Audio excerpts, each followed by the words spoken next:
Hello दोस्तों, आप सभी का स्वागत है आपके अपने YouTube channel education wire LMP में। आज हम लोग बाल विकास एवं शिक्षा शास्त्र के कुछ महत्वपूर्ण प्रश्नों को हल करेंगे। ये प्रश्न आपके यूपी टेट और सी टेट एग्ज़ाम के लिए काफ़ी महत्वपूर्ण हैं।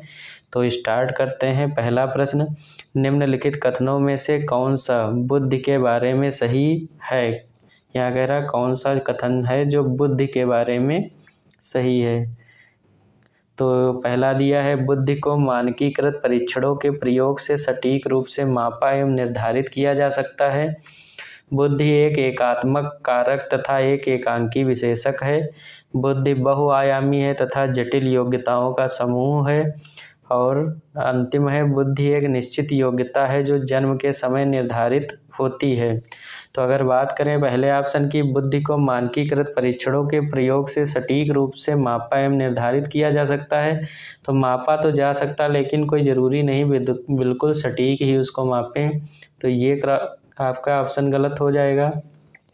अगला है एकात्मक कारक है, तो एकात्मक कारक नहीं है, क्योंकि जब हार्वर्ड गार्डनर का बहुआयामी सिद्धांत पढ़ेंगे तो उसमें कई कारक मिलकर बुद्धि का निर्माण करते हैं। और अंतिम जो आपका डी है, ये कह रहा है एक निश्चित योग्यता जो है जन्म के समय से ही निर्धारित होती है, तो ये भी गलत है, क्योंकि वातावरण से भी बुद्धि का विकास होता है। तो इसका सही उत्तर आपका ऑप्शन सी हो जाएगा। बहुआयामी है तथा जटिल योग्यताओं का समूह है। अगला प्रश्न देखते हैं। रोही हमेशा समस्या के एकाधिक समाधानों के बारे में सोचती है। इनमें से काफ़ी समाधान मौलिक होते हैं। वह किन गुणों का प्रदर्शन कर रही है? ऑप्शन ए अभिसारी विचारक, ऑप्शन बी अन्वयक विचारक, ऑप्शन सी है आत्मकेंद्रित विचारक और ऑप्शन डी है सृजनात्मक विचारक। तो रोही जो है वो क्या कर रही है, कोई समस्या है उसके कारणों को एक तरीके से ना सोचकर अनेक तरीकों से उसके समाधान ढूंढ रही है। तो ये आपका आ जाता है अपसारी चिंतन में। अपसारी चिंतन में क्या होता है कि हम समस्या के समाधानों को कई प्रकार से सोचते हैं, और ये जो अपसारी चिंतन है इसी के अंतर्गत सृजनात्मकता आपका आता है। तो ऑप्शन डी इसमें सही हो जाता है। आपका सृजनात्मक विचार हैं उसके। जब हम कोई समस्या को कई तरीके से सोचते हैं तो अपसारी चिंतन होगा तो उसको टिक करेंगे, अगर सृजनात्मक होगा तो वो सही हो जाएगा। बाकी आपका अभिसारक भी नहीं होगा, आत्मकेंद्रित भी नहीं होगा। अभिसारी चिंतन में क्या होता है विचार में, तो उसमें हम एक समस्या का डायरेक्ट हल देते हैं। जैसे मान के चलो एक उदाहरण ले लेते हैं कि प्रधानमंत्री जो हैं भारत के कौन है, तो डायरेक्ट उसका आंसर हो गया कि नरेंद्र मोदी हैं। लेकिन अगर वही हम कन्वर्ट कर दें अपसारी चिंतन में, तो उसमें क्या होगा, जैसे आपको ऐसे लिखने के लिए दे दिया जाता है, यदि आप प्रधानमंत्री होते तो क्या करते। तो उसमें हम अपने विचार प्रस्तुत करते हैं, कई सारे उसमें हम अपने विचार डालते हैं, तो वहाँ पे अपसारी चिंतन हो जाता है।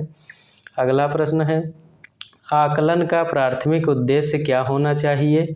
ऑप्शन ए संबंधित अवधारणाओं के बारे में बच्चों की स्पष्टता तथा भ्रांतियों को समझना, विद्यार्थियों के प्राप्त अंकों के आधार पर उनको नामित करना, रिपोर्ट कार्ड में उत्तीर्ण या अनुत्तीर्ण अंकित करना, विद्यार्थियों के लिए श्रेणी निश्चित करना।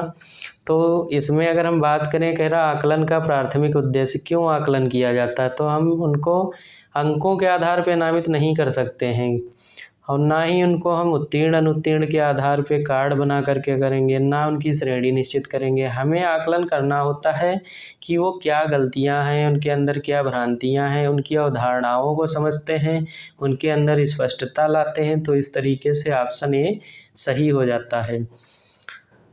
अगला प्रश्न है, एक समावेशी कक्षा में एक शिक्षक को विशिष्ट यौगिक शैक्षिक योजनाओं को ऑप्शन ए है कभी कभी तैयार करना चाहिए, ऑप्शन बी सक्रिय रूप से तैयार करना चाहिए, ऑप्शन सी है तैयार करने के लिए हतोत्साहित होना चाहिए, ऑप्शन डी है तैयार नहीं करना चाहिए। तो समावेशी शिक्षा की यहाँ बात कर रहा है। समावेशी कक्षा में शिक्षक को सक्रिय रूप से तैयार करना चाहिए। समावेशी कक्षा को कभी कभी तैयार नहीं करना चाहिए, हमेशा तत्पर होना चाहिए। हतोत्साहित कर भी नहीं कर सकते, और नहीं तैयार करना ये तो निगेटिव वैसे भी है। तो यहाँ आपका बी सही आंसर हो जाता है। अगला प्रश्न है आपका, पठन वैफल्य बच्चों के प्राथमिक लक्षण क्या हैं? तो अगर पठन वैफल्य की बात करें, यानी कह रहा है जो पढ़ने में विफल होते हैं उन्हें पठन वैफल्य बोल दिया। तो उनके प्राथमिक लक्षण क्या हैं? अपसारी चिंतन, पढ़ने में धारा प्रवाहित। ऑप्शन बी है धारा प्रवाह, पढ़ने की अक्षमता। ऑप्शन सी है एक ही गति विषयक कार्य को बार बार दोहराना। और ऑप्शन डी है न्यून अवधान विकार। तो अगर पठन वैफल्य है तो उनके अंदर अपसारी चिंतन नहीं हो सकता, ना ही वो धारा प्रवाह में पढ़ सकते हैं। अगर सी की बात करें तो ये आपका ये ऑप्शन कट हो जाता है। सी की बात करें तो एक ही गति विषयक कार्य को बार बार दोहराना, तो ये भी नहीं होगा। न्यून अवधान विकार मतलब कम से कम अवधान हो पढ़ने में, तो ये भी नहीं होगा क्योंकि वो पहले से दे दिया है पठन वैफल्य है, पढ़ नहीं सकते। तो यहाँ आपका बी ऑप्शन सही होगा। धारा प्रवाह, पढ़ने की जो अक्षमता होती है वही जो है पठन वैफल्य बच्चों के प्राथमिक लक्षण होते हैं। अगला प्रश्न देखते हैं। शिक्षा का अधिकार अधिनियम 2009 में उल्लेख की गई समावेशी शिक्षा की अवधारणा निम्नलिखित में से किस पर आधारित है? ऑप्शन ए अशक्त बच्चों के प्रति सहानुभूति की अभिवृत्ति पर। ऑप्शन बी अधिकार आधारित मानवतावादी परिप्रेक्ष्य पर। ऑप्शन सी मुख्यतः व्यावसायिक शिक्षा उपलब्ध करा के अशक्त बच्चों को मुख्य धारा में शामिल करना। और ऑप्शन डी व्यवहारवादी सिद्धांत। तो अगर बात करें शिक्षा का अधिकार अधिनियम 2009, ये शिक्षा इसको RTE एक्ट के नाम से भी जानते हैं। ये आपका 2009 में इसको जो है लाया गया था और लागू किया गया था आपका 1 अप्रैल 2010 से। 1 अप्रैल 2010 से जो है RTE एक्ट लागू हुआ। तो इसमें कहा है कि समावेशी शिक्षा की अवधारणा का किस पर आधारित है? तो इसमें आपका ऑप्शन बी सही हो जाएगा, अधिकार आधारित मानवतावादी परिप्रेक्ष्य, यानी ऐसे समाज की निर्माण करना या ऐसी समावेशी शिक्षा के द्वारा ऐसे समाज का निर्माण करना या ऐसी कक्षा का निर्माण करना जिसमें क्या हो, वे बच्चे भी उनको भी अधिकार दिए जाएं जो अशक्त हैं और उनके प्रति मानवतावादी दृष्टिकोण अपनाया जाए। जैसे बहुत से विकलांग बच्चे हैं या जो श्रवण बाधित हैं या दृष्टि बाधित हैं, तो उनको हम गलत मतलब दृष्टि से या उनको हीन भावना से देखते हैं, तो उस दृष्टि से ना देखकर एक मानवता वाली दृष्टि जो है वो होना चाहिए और उनके अधिकारों को भी उन्हें देना चाहिए। तो इसका आपका सही ऑप्शन हो जाएगा बी। अगला प्रश्न, शिक्षण अधिगम प्रक्रिया में वंचित समूह से संबंधित विद्यार्थियों के द्वारा सहभागिता कम होने की स्थिति में एक शिक्षक को क्या करना चाहिए? तो यहाँ कह रहा है कि शिक्षण अधिगम प्रक्रिया में वंचित समूह से संबंधित जो विद्यार्थी हैं उनकी सहभागिता कम होने की अगर स्थिति है तो उसमें शिक्षक को क्या करना चाहिए? इस स्थिति को जैसा है वैसे ही स्वीकार कर लेना चाहिए, बिल्कुल नहीं हो। इन विद्यार्थियों से अपनी अपेक्षाओं को कम करना चाहिए, तो कम कर नहीं सकता शिक्षक, क्योंकि समावेशी शिक्षा की बात है। इसमें अपने शिक्षण पद्धति पर विचार करना चाहिए तथा बच्चों की सहभागिता में सुधार करने के लिए नए तरीके ढूंढने चाहिए। तो यहाँ सबसे सुटेबल आपका सी ही ऑप्शन हो जाता है। और अगर देखें डी ऑप्शन को, बच्चों को विद्यालय छोड़ने के लिए कहना चाहिए, तो उसको भी नहीं शामिल कर सकते हैं। अगर बच्चे वंचित समूह से आते हैं तो हमें क्या करना चाहिए? शिक्षक के नाते अपने जो पढ़ाने के तरीके हैं उन पे थोड़ा सुधार करना चाहिए, शिक्षण पद्धतियों पे सुधार करना चाहिए, ऐसे तरीके ढूंढने चाहिए जिससे वो क्या हो, सहभागी बने बच्चे। तो ऑप्शन सी इसका सबसे बेस्ट ऑप्शन है। अगला प्रश्न, अनेक घटनाओं के बारे में बच्चों के द्वारा बनाए गए सहजानुभूत सिद्धांतों के संदर्भ में एक शिक्षिका को क्या करना चाहिए? कह रहा सहजानुभूत सिद्धांतों के बारे में क्या होगा अगर शिक्षिका है? बच्चों को दंडित करना चाहिए, बार बार याद करने के द्वारा सही सिद्धांत में बदल लेना चाहिए, प्रतिकूल प्रमाण एवं उदाहरणों को प्रस्तुत करके बच्चों के इन सिद्धांतों को चुनौती देनी चाहिए और बच्चों के इन सिद्धांतों को अनदेखा करना चाहिए। तो दंडित नहीं कर सकते हैं क्योंकि चाइल्ड सेंटर्ड या छात्र केंद्रित शिक्षण प्रविधियां हैं। बार बार उनको याद करने पर भी फोकस नहीं कर सकते, उनको समझाएंगे। और एक होता है लर्निंग बाय डूइंग, वो जितना करके सीखेंगे उतना ज़्यादा समझ उनके अंदर आएगी। अनदेखा भी नहीं कर सकते हैं। तो ये 3 आपके जो है कैंसिल हो गए। सी आपका ऑप्शन एकदम सुटेबल है। प्रतिकूल प्रमाण और उदाहरण प्रस्तुत करें और क्या दें, उन्हें चुनौती देना चाहिए जिससे वो क्या हो, अगर अनेक घटनाएं जो हैं बच्चों के द्वारा बनाए गए सहजानुभव सिद्धांतों के संदर्भ में जो है वो शिक्षिका को ये इसका जो है प्रयोग करना चाहिए। अगला आपका है छात्र केंद्रित शिक्षा शास्त्र की क्या विशेषता है, यानी छात्र केंद्रित जो शिक्षा शास्त्र है उसकी क्या विशेषता है। बच्चों के अनुभव को प्रमुखता देना, यंत्रवत याद कराना, योग्यता के आधार पर विद्यार्थियों को नामांकित करना तथा वर्गीकरण करना, केवल पाठ्य पुस्तकों पर निर्भर करना। तो छात्र केंद्रित शिक्षा शास्त्र की क्या विशेषता है, तो इसका आपका ऑप्शन ए सही हो जाता है। बच्चों के अनुभव को प्रमुखता देनी चाहिए, वे अपने अनुभवों के द्वारा सीखें ज़्यादा से ज़्यादा। यंत्रवत याद नहीं कराने पर फोकस देना चाहिए, उनको अलग अलग वर्गीकरण नहीं करना चाहिए, और ना केवल पुस्तकों पर। अगर यहाँ एक चीज़ याद रखना, अगर कभी भी केवल आ गया या ही आ गया तो ये केवल एक ही चीज़ पे फोकस करता, तो ये निगेटिव में चला जाता है, इसको हमेशा निगलेक्ट कर देना चाहिए। और अगर अनुभव देने, अवसर देने की बात करता है तो उसको हमें सबसे ज़्यादा जो है प्रायिकता देनी चाहिए ऑप्शन को। तो सबसे सुटेबल ऑप्शन यहाँ ए हो जाता है।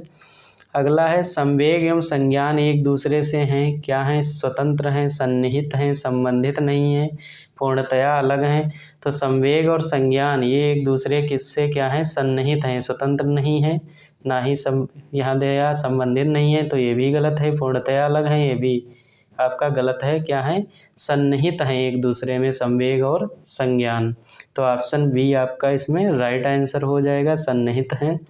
अगला प्रश्न, संरचनावादी ढांचे में अधिगम प्राथमिक रूप से है प्रबलन पर केंद्रित, अनुबंधन द्वारा अर्जित, अवबोधन की प्रक्रिया पर केंद्रित और यंत्रवत याद करने पर आधारित। तो संरचनावादी ढांचा जो होता है आपका, यानी जो आपका स्ट्रक्चरल ढांचा है, तो उसमें प्रबलन पर केंद्रित कह रहा तो नहीं होगा, अनुबंधन द्वारा भी नहीं अर्जित होगा, और यंत्रवत याद नहीं करता है।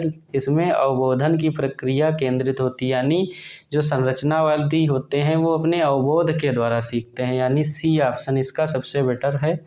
अगला प्रश्न, विद्यार्थियों को स्पष्ट उदाहरण एवं गैर उदाहरण देने के क्या परिणाम होते हैं। जैसे कह रहा विद्यार्थियों को हम कई सारे उदाहरण टीचर दे के पढ़ाता है, स्पष्ट उदाहरण देता है, कुछ गैर उदाहरण भी देता है, तो उसका क्या परिणाम होता है। यह विद्यार्थियों के दिमाग में भ्रांतियाँ उत्पन्न करता है, यह अवधारणाओं की समझ में अभाव पैदा करता है, यह अवधारणात्मक समझ के बजाय कार्य विधिक प्रक्रियात्मक ज्ञान पर ध्यान केंद्रित करता है, और ऑप्शन डी है अवधारणात्मक परिवर्तन को प्रोत्साहित करने के लिए प्रभावशाली तरीका है। तो यहाँ आपका जो है उत्तर सही हो जाता है, ऑप्शन डी सबसे सुटेबल ऑप्शन है आपका। इसमें क्या होगा कि जो आपका अवधारणात्मक परिवर्तन को प्रोत्साहित करने से प्रभावशाली तरीका है, जितना ज़्यादा हम उदाहरण देकर पढ़ाएंगे तो उससे उतना ही ज़्यादा प्रोत्साहन मिलेगा और प्रभावशाली शिक्षण भी होगा। ऑप्शन डी यहाँ पे करेक्ट होता है। अगला प्रश्न है, बच्चों को अधिगम गतिविधियों में भागीदारी करने के लिए लगातार पुरस्कार देना व दंड का प्रयोग करने से क्या प्रभाव पड़ता है। आंतरिक अभिप्रेरणा बढ़ती है, यह बच्चों को प्रदर्शन आधारित लक्ष्यों के बजाय निपुणता पर ध्यान देने के लिए प्रोत्साहित करता है। ऑप्शन सी है अधिगम में बच्चों को स्वाभाविक अभिरुचि व जिज्ञासा कम होती है। ऑप्शन डी है बाहरी अभिप्रेरणा कम होती है। तो इसका आपका सही हो जाएगा ऑप्शन सी, अधिगम में बच्चों की स्वाभाविक अभिरुचि और जिज्ञासा कम होती है। यदि हम बार बार किसी बच्चे को दंड देते हैं या बार बार उसको पुरस्कार देते हैं तो वो जो स्वाभाविक रूप से सीख रहा होता है उसके अंदर जो है स्वाभाविक रूप से सीखने में कमी आती है। तो ये ऑप्शन आपका सी सही हो जाता है। अगला प्रश्न, संरचनावादी सिद्धांत के अनुसार अधिगम के बारे में निम्नलिखित कथनों में कौन सही है। अधिगम यंत्रवत याद करने की प्रक्रिया है, अधिगम आवृत्ति संबंध के द्वारा व्यवहारों का अनुबंधन है, अधिगम सक्रिय विनियोजन के द्वारा ज्ञान की संरचना की प्रक्रिया है, और अधिगम पुनरुत्पादन एवं स्मरण की प्रक्रिया है। तो इसका आपका क्या हो जाएगा, संरचनावादी सिद्धांत के अनुसार अगर अधिगम को हम परिभाषित करें तो वो होगा अधिगम सक्रिय विनियोजन के द्वारा ज्ञान की संरचना की प्रक्रिया है। जितना हम सक्रिय होकर सीखेंगे, जितना ही हम सक्रिय होकर बच्चों को सिखाएंगे, एक्टिविटी के माध्यम से, प्रोजेक्ट के माध्यम से करके सीखेंगे बच्चे, उतना ही ज़्यादा क्या होगा, उनके अंदर ज्ञान की संरचना या ज्ञान की प्रक्रिया उतना ही तेज होगी। ऑप्शन सी सही हो जाता है। ये संरचनावादी सिद्धांत के आधार पर है। अगला प्रश्न यहाँ पे दिया गया, किस मनोवैज्ञानिक ने बच्चों को ज्ञान के सक्रिय जिज्ञासु के रूप में देखते हुए उसके चिंतन पर सामाजिक एवं सांस्कृतिक विषय वस्तुओं के प्रभाव को महत्व दिया है? कहा है कौन सा वैज्ञानिक है जिसने सक्रिय जिज्ञासु के रूप में बच्चों को देखते हुए उनके चिंतन पर सामाजिक सांस्कृतिक वस्तुओं, जब भी ये सामाजिक और सांस्कृतिक वर्ड जुड़ जाए और कोई भी आपका उसमें मनोवैज्ञानिक जो है पूछा जाए, तो सबसे पहले हमें लेव वाइगोस्की की तरफ देखना है। लेव वाइगोस्की 100% वहाँ आपका ऑप्शन सही होगा, क्योंकि लेव वाइगोस्की ने इन्होंने सामाजिक विकास का जो सिद्धांत दिया है, इनके सिद्धांत को सामाजिक विकास के सिद्धांत के नाम से जानते हैं। तो यहाँ पे सामाजिक और सांस्कृतिक रूप से वस्तुओं के प्रभाव को महत्व दिया, यानी सामाजिक की बात कर रहा, तो कौन आ जाएगा, लेव वाइगोस्की आ जाएंगे। तो ये आपका एकदम करेक्ट है आंसर। अगला प्रश्न है, बच्चों के संज्ञानात्मक विकास के संदर्भ में निम्नलिखित में कौन सी पियाजे की संरचना है? अवलोकन, अधिगम, अनुबंधन, प्रबलन और स्कीमा।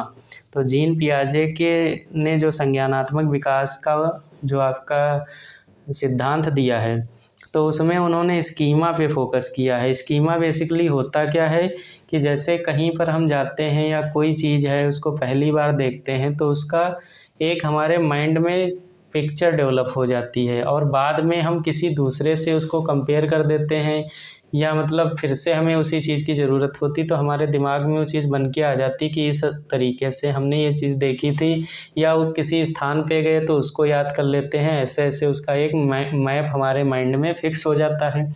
तो वही संज्ञानात्मक विकास के संदर्भ में जीन पियाजे ने जो सिद्धांत दिया था, तो उसमें स्कीमा वर्ड को इन्होंने यूज किया था। इन्होंने विकास की संज्ञानात्मक विकास के आधार पे 4 अवस्थाएं बताई हैं। एक आपका इंद्रिय जनित गामक अवस्था है, दूसरा पूर्व संक्रियात्मक अवस्था है, तीसरा मूर्त संक्रियात्मक है और चौथी आपकी अमूर्त संक्रियात्मक अवस्था है।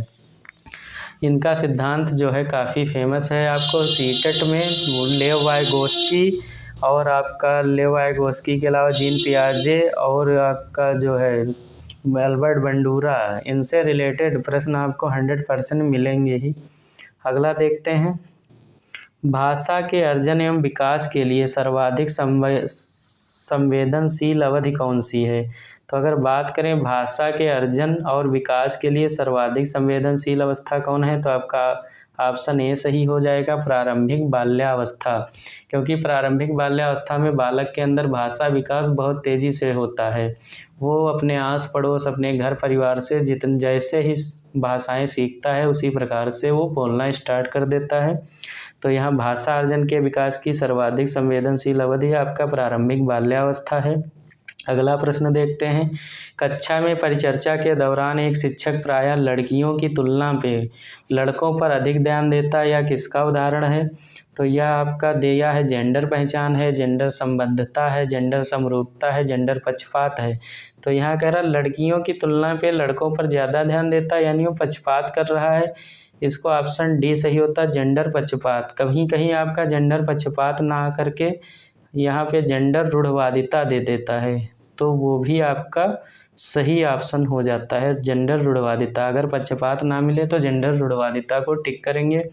अगला प्रश्न है, निम्नलिखित में कौन सा द्वितीयक सामाजिकरण एजेंसी का उदाहरण है? यानी सामाजिकरण की द्वितीय एजेंसी कौन है? इसमें परिवार एवं मीडिया, विद्यालय एवं मीडिया, मीडिया एवं पास पड़ोस, परिवार एवं पास पड़ोस। तो परिवार जो है आपका प्राथमिक में आ जाएगा, तो पहला ऑप्शन कट हो जाता है। यहाँ पास पड़ोस आपका प्राथमिक में आ जाएगा, ये भी परिवार और पास पड़ोस ये दोनों प्राथमिक हैं सामाजिकरण की एजेंसी। तो आपका ऑप्शन कौन सा बचता है? ऑप्शन आपका बचता है बी, विद्यालय एवं मीडिया। विद्यालय भी आपका जो है द्वितीयक सामाजिकरण एजेंसी है और मीडिया भी आपका द्वितीयक सामाजिकरण एजेंसी है। बी ऑप्शन सही हो जाता है। आज का ये अंतिम प्रश्न है CDP का, बच्चों को संकेत देना, आवश्यकता पड़ने पर सहयोग प्रदान करना, निम्नलिखित में किसका उदाहरण है? अनुबंधन का, मॉडलिंग का, पाड़ या ढांचा का, प्रबलन का।